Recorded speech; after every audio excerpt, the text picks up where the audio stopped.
अवधूत चिंतन श्री गुरुदेव दत्त दिगंबरा दिगंबरा श्रीपाद वल्लभ दिगंबर. आपण पाहत आहोत दत्तगुरूंच्या गोष्टी गुरुचरित्रावरून. आज आपण पाहणार आहोत अध्याय 33. सधर्म आणि तारक. श्री गणेशाय नमः. सिद्धमुनी म्हणाले, नामधारका, आपल्या पतीला जिवंत केले म्हणून ब्राह्मणींच्या मुखावर श्री गुरूंबद्दलची कृतज्ञता स्पष्ट दिसत होती. ती म्हणाली, गुरुदेव, माझ्या पतीचे निधन झाल्यावर एका साधूने माझी सात्वन केले. सहगमन करण्यापूर्वी श्री गुरूंचे दर्शन घेऊन मगच प्रेतावर अग्निसंस्कार करावा असे सांगून ते निघून गेले. त्यांनी माझ्यावर मोठे उपकार केले आहेत, मी त्यांना कधीच विसरणार नाही. तेव्हा श्री गुरु म्हणाले, मुली, आम्हीच त्या साधूचे रूप घेऊन आलो होतो. आम्हीच ती रुद्राक्ष दिली. रुद्राक्षांचा महिमा खूप मोठा आहे. रुद्राक्ष धारण केल्याने पापे नाहीशी होतात. रुद्राक्षांची पूजा केल्याने लिंगार्चनाचे पुण्य मिळते. ते धारण केल्याने 4 पुरुषार्थ साध्य होतात. शिवलोकी सद्गती मिळते. आता रुद्राक्षाचा प्रभाव स्पष्ट करणारी एक पुरातन कथा सांगतो, ऐक. काश्मीर देशाच्या राजाचा सधर्म हा पुत्र. तारक हा त्यांच्या प्रधानाचा पुत्र. सधर्म व तारक एकाच वयाचे होते. दोघांमध्ये चांगली मैत्री होती. ते दिवसभर एकत्रच असायचे. ते दोघे शिवभजन करायचे. सर्वांगाला भस्म लावायचे. रुद्राक्षांच्या माळा घालायचे. त्यांना राजवैभव, उंची वस्त्रालंकार यात जराही रुची नव्हती. माता पित्यांनी आग्रह करूनही ते ऐकत नसत. त्यामुळे राजा व प्रधान दोघेही चिंतामग्न होते. एकदा त्रिकालज्ञानी पराशर ऋषी भद्रसेनाला भेटण्यासाठी आले असता राजाने त्यांना सधर्म आणि तारक यांचे आचरण सांगितले. पराशरांनी त्या दोन्ही मुलांचे दिव्य दृष्टीने अवलोकन केले व म्हणाले, राजा, या दोघांच्या वर्तणुकीचे रहस्य त्यांच्या पूर्वजन्माशी निगडीत आहे. नंदी नगरात मानंदा नावाची एक धनाढ्य वेश्या राहत असे. ती शिवभक्त होती. अपार दान धर्म करायची.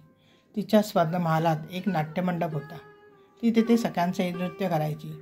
तिने मनोरंजनासाठी एक कोंबडा आणि एक माकड पाळलं होतं. तिने त्यांच्या सर्व अंगावर रुद्राक्षांचे अलंकार घातले होते. तिने त्यांनाही नृत्य शिकवलं होतं. मानंदा वेश्या असूनही पतिव्रतेसमान वागायची. जो मनुष्य तिच्या घरी यायचा त्याची ती 3 दिवस पतीसमान एकनिष्ठेने सेवा करायची.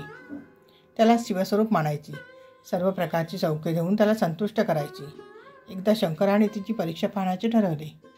एका श्रीमंत वैश्याचे रूप घेऊन ते तिच्या महालात गेले. त्यांच्या उजव्या हातात अत्यंत तेजस्वी असे रत्नखचित शिवलिंग होते. ते पाहून महानंदा अक्षरशः मोहित झाली.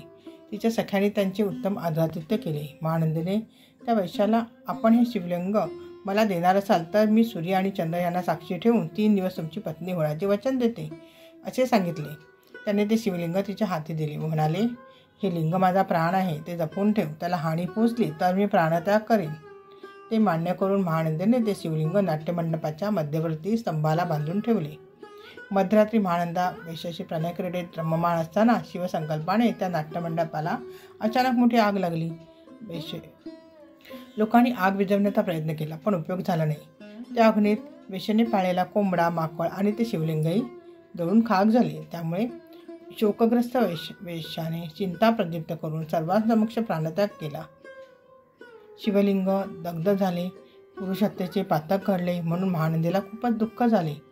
प्रतिव्रता धर्मानुसार तिने सहगमन करण्याचे ठरवले. तिने सर्व संपत्ती ब्राह्मणांना दान केली. आपल्या मातेला व बंधूचा निरोप घेतला. सेवकांना चिता प्रदीप्त करण्यास सांगितले आणि शिवनामाचा घोष करून ती धगधगत्या अग्निकुंडात प्रवेश केला. तर काय आश्चर्य, त्या अग्नीतून भगवान शंकर प्रकट झाले. त्यांनी तिला वर्षभर झेलले. त्यांच्या सामर्थ्याने अग्नी शीतल झाला. शंकराने तिला खाली ठेवले. म्हणाले, महानंदे, मी तुझ्या धैर्यावर आणि भक्तीवर प्रसन्न आहे. वरप्रसाद मागून घे. महानंदीने शंकराचे पाय धरले व म्हणाली, हे प्रभू, आता जन्ममरणच नको. मला, माझ्या आप्तांना व सेवकांना तुमच्या चरणी अक्षय स्थान द्या. शंकराने महानंदीला स्वर्गमार्गे शिवलोकी नेले. तिला दासदासी व परिवारासह मुक्ती दिली. पराशर पुढे म्हणाले, राजा भद्रसेना त्या वेश्येच्या मंडपात दग्ध झालेले माकड आणि कोंबडा यांनी रुद्राक्ष धारण केल्यामुळे पुण्यवृद्धी होऊन अत्युत्तम असा मनुष्य जन्म लाभला आहे. त्यांच्यापैकी एक आहे सधर्म आणि दुसरा आहे तारक. पूर्वजन्माच्या संस्कारामुळे ते शिवभक्ती करतात, भस्म लावतात, रुद्राक्ष धारण करतात. त्यांचे पुण्य अगाध आहे. ते ऐकून राजा आणि प्रधान दोघेही थक्क झाले. येथे आपला 33वा अध्याय समाप्त आहे. पुढील कथा आपण पुढील अध्यायात पाहणार आहोत. धन्यवाद.